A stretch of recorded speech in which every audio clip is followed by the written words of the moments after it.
அனைத்து press media மக்களுக்கு நன்றி. வந்த எல்லா பெரியவங்க எல்லாத்துக்கும், எல்லா தயாரிப்பாளர் டைரக்டர் எல்லாருக்கும் நன்றி. ஆக்சுவலாக இது வந்து மகத் வந்து இப்போ வரேன்னு சொல்லி 7 மணி 8 மணி வரை நிற்க வச்சு அவர் வந்து இப்போ கிடைச்ச ஒரு டாக்குமெண்ட் அமைச்சிருக்காரு ஒரு ப்ரொடியூசருக்கு. நாங்கள் வந்து 15 லட்ச ரூபா அக்ரிமெண்ட் போட்டு சைன் பண்ணியிருக்கோம். சார் வந்து எனக்கு இப்போ ஒரு அக்ரிமெண்ட் அமைச்சிருக்காரு. நான் வந்து அவனுக்கு சைன் பண்ணணுமா டாக்குமெண்ட் அமைச்சிருக்கேன். ஏற்கனவே அவர் வந்து 2021 நாங்கள் வந்து படத்தை ஸ்டார்ட் இது பண்ணி ஒரு ஷூட்டிங் ஃபைனல் கிளைமேக்ஸ் வரும்போது சார் வராது. அவர் 6 மாதம் நம்பரை பிளாக் பண்ணிட்டார். இப்போ பார்த்தீங்கன்னா சார் ஷூட்டிங்கில் ஒரு ரொம்ப தூரம் கெஞ்சி கூத்தாடி கூப்பிட்டு வர வச்சா அவர் வந்து 15 லட்சம் சம்பளம் கொடுத்து போக எக்ஸ்ட்ரா கொடுத்தா வருவேன்னு சொல்லிட்டு அவர் அதுக்கு வந்து மியூசிக் டைரக்டர் எல்லாரும் வந்து வெளியே வந்து நிற்கிறாங்க. சார் இப்போ வந்து எல்லாரும் அனுப்பிச்சார். மகத் சார் ஐஸ்வர்யா எல்லாரும் வெளியே வந்து கிளம்பிட்டாங்க. என்னென்னா நான் ஒரு டாக்குமெண்ட்டில் சைன் பண்ணுமா இப்படி ஒரு இது வந்து பாலிடிக்ஸ் வந்து மகத்து பண்ணுறான். என்கிட்ட சொல்கிறான் உன்னை வந்து படத்தை நான் முடிஞ்ச நீ உன்னோட கண்டென்ட் ஒரு இதை வெளியே அனுப்ப மாட்டேங்கிறான். அவன் எப்படி பேசுறான்னு எனக்கு புரியவில்லை. அவரை நம்பி தான் நம்ம படம் பண்ணுறோம். ஒரு ஹீரோ நம்பி படம் பண்ணுறோம். ஹீரோ காடி தான் கொடுத்து கஷ்டப்பட்டு காசு போட்டு படம் பண்ணுறோம். எதுக்கு அவர் என்ன பிரச்சனைன்னு கூட நம்ம இங்கிட்ட பேச மாட்டேங்கிறாரு. ஆனால் எல்லார்ட்டையும் உட்காந்து தேவையில்லாத வார்த்தை விட்டுட்டு இருக்காரு. இது என்ன சொல்லணும்னு தெரியல எனக்கு. ஏன்னா இது ஏதாவது இதுக்கு ஏதாவது நானும் ரொம்ப அன்லிமிட்டடாக போயிட்டு ரொம்ப 2 வருஷமாக இதுக்கு முன்னாடி லாஸ்ட்டாக ஆக்சுவலாக சிம்பு சார் வந்து இந்த படத்தை வந்து டைட்டில் லான்ச் ஃபர்ஸ்ட் லுக் எல்லாமே பண்ணார். இப்போ பார்த்தீங்கன்னா சிம்பு சாரோட படத்தை நேம் யூஸ் பண்ணக்கூடாது சொல்லி 30 கோடி நஷ்டஈடு வழங்க சொல்லி ஒரு டாக்குமெண்ட் கொடுத்துருக்காங்க. இதே நான் வாங்கிட்டு உட்காந்துருக்கேன். ஒரு 1.5 வருஷம் ஆகி போச்சு. இந்த படத்தை வந்து ஃபைனல் முடிச்சு காப்பி எடுத்து வச்சுக்கிட்டு நானும் போராடிட்டு இருக்கேன். சென்சார் பண்ணி எடுத்து கொடுத்தேன். சென்சார் கட்டர் கொண்டு போய் காமிச்சோன்னா அதை பார்த்துக்கிட்டு ஒரு பஞ்சாயத்து பண்ணுறாங்க. படத்தை ரிலீஸ் பண்ண விடாமல் அவ்வளோ வேலை பார்க்குறாங்க. எனக்கு என்ன அவர் ட்ரை பண்ணுறான்னு தெரிய மாட்டேங்குது. ஒரு ஓப்பனிங் சாங் மட்டும் பண்ணாமல் வச்சுருக்கோம். ஏன்னா அந்த பாட்டு சிம்பு சார் வச்சு பாடியிருக்கோம். இப்போ அந்த சாங் ரிலீஸ் பண்ணலை. இப்போ ரிலீஸ் பண்ணால் அப்புறம் 30 கோடி நஷ்டம் நான் எங்கே கொடுக்குறது? நாங்கள் என்ன அவ்வளோ பெரிய தயாரிப்பாளரா? நாங்கள் ஃபஸ்ட்டு நான் 2006 படம் பண்ணேன். கலிங்கான் படம் பண்ணேன். ஏதோ ஒரு சின்ன பட்ஜெட்டில் பண்ணோம். சித்து சிவா பாலாங்கிற வச்சு பண்ணோம். அந்த படம் ஏதோ எங்களுக்கு ஒரு சின்ன சில பெருசாக நாங்கள் சம்பாதிக்கல. இப்போ 2020 8 படம் பண்ணோம். கோவிட் டைமில் எங்களுக்கு படம் பெருசாக போகல. சரி ஓகே, 2 போச்சு. இப்போ மறுபடியும் இந்த படமாக நம்ம நல்லா இருக்குன்னு ஆசைப்பட்டா ஒரு நாள் இல்லை. அது ஐஸ்வர்யா தத்தா அவங்க அதுக்கு மேலே என்ன பேசுங்க எதுக்கு வராங்கன்னு தெரியல. ஒரு டைம் நல்லா பேசுவாங்க, ஒரு டைம் அவங்க இஷ்டத்துக்கு இது பண்ணுறாங்க. இப்போ நாங்கள் என்ன தான் பண்ணுறதுன்னு தெரிய மாட்டேங்குது. அங்கங்கே சங்கத்துலேயும் நாங்களும் கம்ப்ளைண்ட் பண்ணி வச்சுட்டு உட்காந்துருக்கோம். ஒரு ஆன்சர் வர மாட்டேங்குது. எனக்கு இதுக்கு மேலே என்ன பேசுன்னு தெரியல. பட் வந்ததுக்கெல்லாம் நன்றி. எல்லாருக்கும் வணக்கம். இந்த படம் எனக்கு ஆக்சுவலி வந்து இது யார் ப்ரொடியூசர் யார் டைரக்டர் எதுவுமே தெரியாது.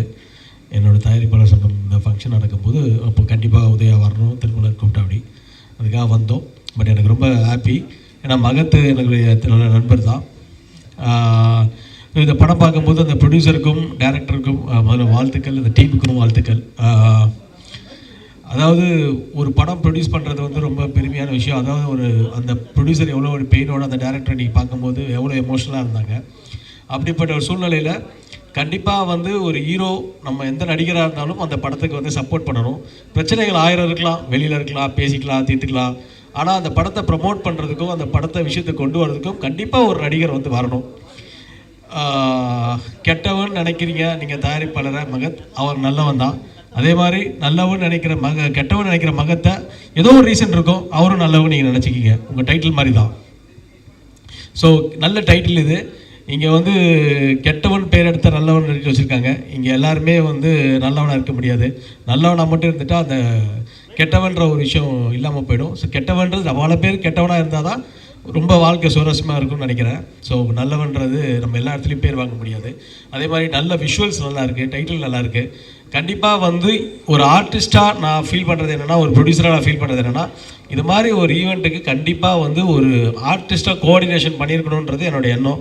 ஸோ மகத், இனிமேல் அடுத்த இந்த மாதிரி விஷயங்களில் இந்த படத்துடைய ப்ரமோஷனுக்கு நீங்கள் வந்து எல்லோரும் வெளியில் பேசி தீர்த்துக்கிட்டு எல்லோரும் பிரச்சனையும் சால்வ் பண்ணிவிட்டு கண்டிப்பாக வரணுன்றது என்னோட எண்ணம்.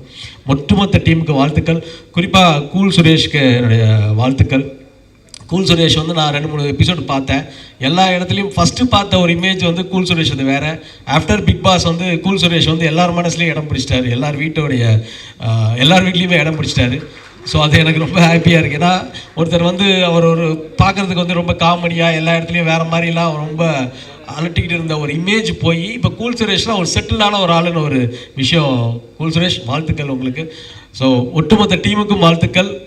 நிச்சயமாக இந்த படம் ப்ரொடியூசர் கவுன்சிலேருந்து எல்லாருமே சின்ன படங்களுக்கு வந்து கண்டிப்பாக வந்து இன்றைக்கி சின்ன படங்கள் பெரிய படங்கள் கிடையாது. படம் எடுத்தாலே ப்ரொடியூசர் எடுத்தாலே பெரிய படம் தான். சின்ன படம் பெரிய கண்டென்ட் தான் முக்கியம். கண்டென்ட் நல்லா இருந்தால் கண்டிப்பாக போகும். ஸோ வாழ்த்துக்கள் ஒட்டுமொத்த டீமுக்கு. Thank you so much. மேடையில் அமர்ந்திருக்கும் அனைவருக்கும் வணக்கம். குறிப்பாக போஸ் சார், திருமலை சார் என்னை பற்றி பேசுனது மிக்க நன்றி சார். நான் என்றைக்குமே உங்களுடைய மாணவன், அது ஞாபகத்தில் வச்சுருக்கேன் சார். உதயா சார் அவங்களாம் என்னை பற்றி பேசுனதில் ரொம்ப சந்தோஷம். மற்றும் கேமராமேன் இனியன் சார், கதிர், இன்னும் நிறையா பேர் இருக்காங்க. ஏற்கனவே டைம் ஆகி போச்சு, பேசிகிட்டே இருக்க வேண்டியதான். அவர்கள் அனைவருக்கும் வணக்கம். பத்திரிகை நண்பர்கள், ஊடக நண்பர்கள், இணையதள நண்பர்கள் அனைவருக்கும் வணக்கம். மேடையில் பேசி கைத்தட்டல் வாங்குகிற அளவுக்கு நான் பெரிய பேச்சாளர் இல்லை. அதனால் தயவு செஞ்சு நீங்களே ஒரு தடவை கைத்தட்டிடுங்க. இந்த கைத்தட்டல்கள் அனைத்தும் கெட்டவன்னு பேர் எடுத்த நல்லவன் சார் இந்த படத்தோட டீமுக்கு தான் போய் சேரும். நான் இது வரைக்கும் எவ்வளோ மேடையில் ஏறி இருக்கேன். ஆனால் இந்த மேடை வந்து எனக்கு வந்து ரொம்ப ஸ்பெஷல். அதுக்கு காரணம், நான் பிக் பாஸ் போயிட்டு வந்ததுக்கு பிறகு நான் மேடை ஏறும் முதல் மேடை இந்த மேடை.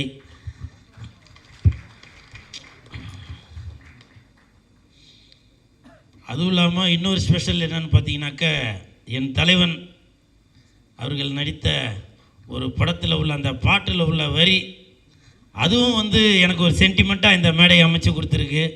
அதற்கு மிக்க நன்றி.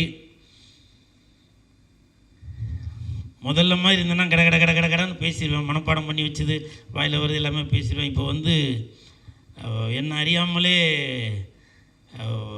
வார்த்தைகள் வந்து அப்படியே தடுமாறுது. அது பழைய கூல் சுரேஷாக மாறினா நல்லதா இல்லை இப்போ இருக்கிற மாதிரியே இருந்தால் நல்லதான்னு தெரியல. ஆனால் இனிமேல் எந்த ஒரு தவறும் நடக்காது. அந்த தவறு நடக்காமல் கண்டிப்பாக வந்து நான் இருப்பேன் அப்படின்ற நான் இந்த நேரத்தில் உறுதியோடு சொல்லிக்கிறேன். இந்த படம் கெட்டவன்னு பேர் எடுத்தால் நல்லவன்டா, இந்த படத்தில் வந்து நான் நடிச்சிருக்கேன். ஸோ இதுவும் இன்னொரு ஸ்பெஷல். நான் வெளியில் வந்ததுக்கப்புறம் நான் நடித்த படத்துக்கும் நான் வந்து ஆடியோ ரிலீஸ் ஃபங்க்ஷனுக்கு வந்திருக்கேன் அப்படின்றது அதுவும் எனக்கு வந்து ரொம்ப சந்தோஷமாக தான் இருக்குது. பொதுவாகவே எதிர்பார்ப்பீங்க, கூல் சுரேஷ் வந்திருக்காரு, படத்துக்கு எதனா ஒரு ப்ரமோஷன் பண்ணுவார் அப்படின்னு. கொடுப்பா.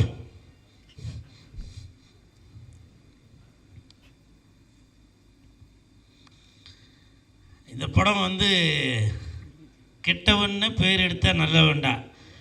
கெட்டவன்னு பேர் எடுத்த நல்லவன்டா, அதுக்கு காரணம் என்னுடைய ஆண்டவன்டா.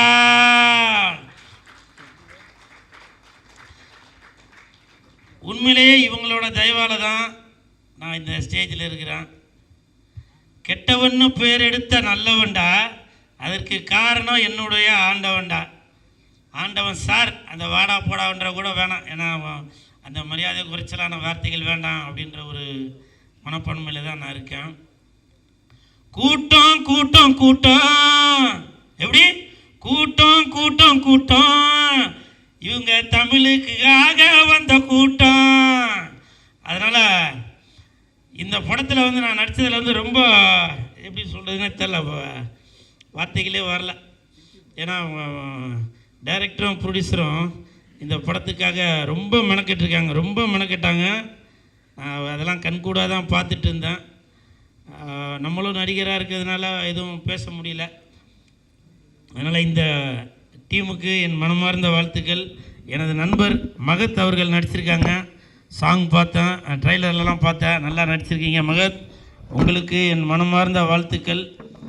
அப்புறம் நிறையா பேர் இவ்வளோ நாளாக எனக்கு இருந்த ஆடியன்ஸ்லாம் பார்த்தீங்கன்னா தலைவா தலைவா அப்படின்னு கூப்பிடுவாங்க.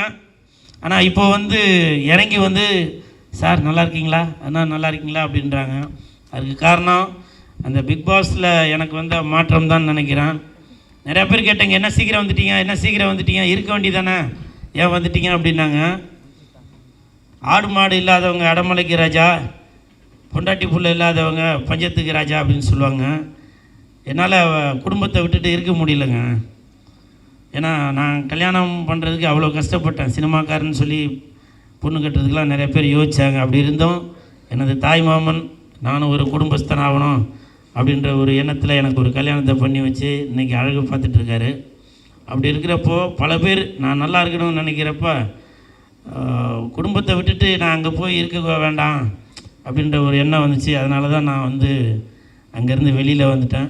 அதனால் என் மீது நம்பிக்கை வச்சு எனக்கு சப்போர்ட் பண்ணிய அனைவருக்கும் என் மனமார்ந்த நன்றி. இந்த படம் கண்டிப்பாக பவுல் சார் உங்களை மறக்கவே முடியாது சார். ஏன்னு கேளுங்க, எனக்கு பணம் தர வேண்டிய பேலன்ஸ்லாம் இருந்துச்சு. நான் ஒரு ஃபோன் பண்ணேன், உடனே கொடுத்துட்டீங்க. மிக்க நன்றி, மிக்க நன்றி. ஏன்னா இப்போது என்னோடய சூழ்நிலை என்னன்றது உங்களுக்கு தெரியும். ஆனால் கேட்ட உடனே சரிங்க இது போய் நம்பர் கொடுங்க அப்படின்னு சொல்லி உடனே வந்து அனுப்பிச்சி வச்சார். ஸோ அந்த பவுல் சாருக்கு என் மனமார்ந்த நன்றி. அப்புறம் பிரபுராம் சார், அவர் வந்து இன்னமும் அமுல் பேபி மாதிரியே தான் இருக்கிறாரு. அவர் எப்படி டைரக்டர் ஆனார்ன்ற எனக்கே ஒரு சந்தேகமாக தான் இருக்குது. இல்லை ஏன்னாக்கா ஷூட்டிங் ஸ்பாட்டில் கூட அவர் கோவப்பட்டு பார்த்ததே இல்லை. அவர் கோவப்படாமல் ரொம்ப சிரிச்சிட்டே தான் வேலை வாங்குவார். ஸோ அவரோட எண்ணம் போலவே இந்த படமும் மிகப்பெரிய வெற்றி அடையணும். அப்புறம் படத்தோட கேமராமேன் இனியன் சார், உங்களுக்கும் யாரோ ஒரு 2 பேர் கை தட்டிடுங்க. எங்கே இருந்துட்டாங்க? கேமராமேன் இனியன் சார், உங்களுக்கும் என் மனமார்ந்த வாழ்த்துக்கள்.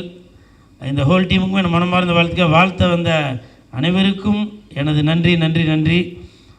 இது கூட ஏன் இப்போ கையில் பிடிச்சிட்ருக்குன்னா, ஆக்சுவலாக இந்த இடத்துல சப்போஸ் யூடியூப்பில் வரும்போது இது என்ன படத்துக்கு பேசுகிறோம் அப்படின்றது கூட கீழே தெரியாமல் வந்துடும். ஸோ அதனால தான் இதை நான் கையில் பிடிச்சிட்டே பேசுகிறேன். இவன் என்ன திருந்தவே இல்லையா அப்படின்னு சில பேர் நினைப்பீங்க. நான் இன்னமும் சொல்கிறேங்க, நான் வீட்டுக்குள்ளே இருந்தால் தாங்க சுரேஷ், வீட்டை விட்டு வெளியில் வந்தால் கூல் சுரேஷ். அதனால் எனக்கு வந்து ஏதோ கூச்சல் போட்டு சத்தம் போட்டு உங்களை இரிட்டேட் பண்ணோம் அப்படின்ற எண்ணம்லாம் இல்லை.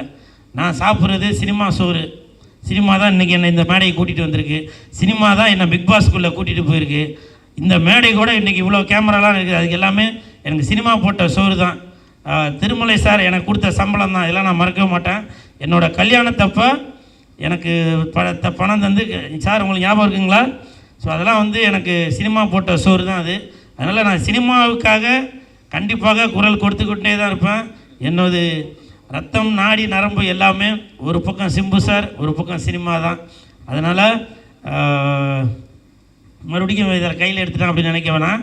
இந்த இடத்துல ஆக்சுவலாக எதனா போர்டு கீடு எதனா இருந்துச்சுனாக்கா இதை நான் கீழே வச்சுருப்பேன். ஆனால் இந்த படம் முடிகிற வரைக்கும் இதை நான் தோளில் தான் வச்சுருப்பேன். அந்தளவுக்கு இந்த படத்தை வந்து கண்டிப்பாக நான் எடுத்துகிட்டு போய் சேர்ப்பேன்ற நம்பிக்கையோடு இந்த படம் மிகப்பெரிய வெற்றியடைய இந்த ஹோல் டீமுக்கும் என் மனமார்ந்த வாழ்த்துக்களை தெரிவித்துக்கு வந்து பத்திரிகை நண்பர்கள், ஊடக நண்பர்கள், இணையதள நண்பர்கள் எல்லோரும் இந்த படத்துக்கு சப்போர்ட் பண்ணுங்கள். நன்றி நன்றி நன்றி நன்றி.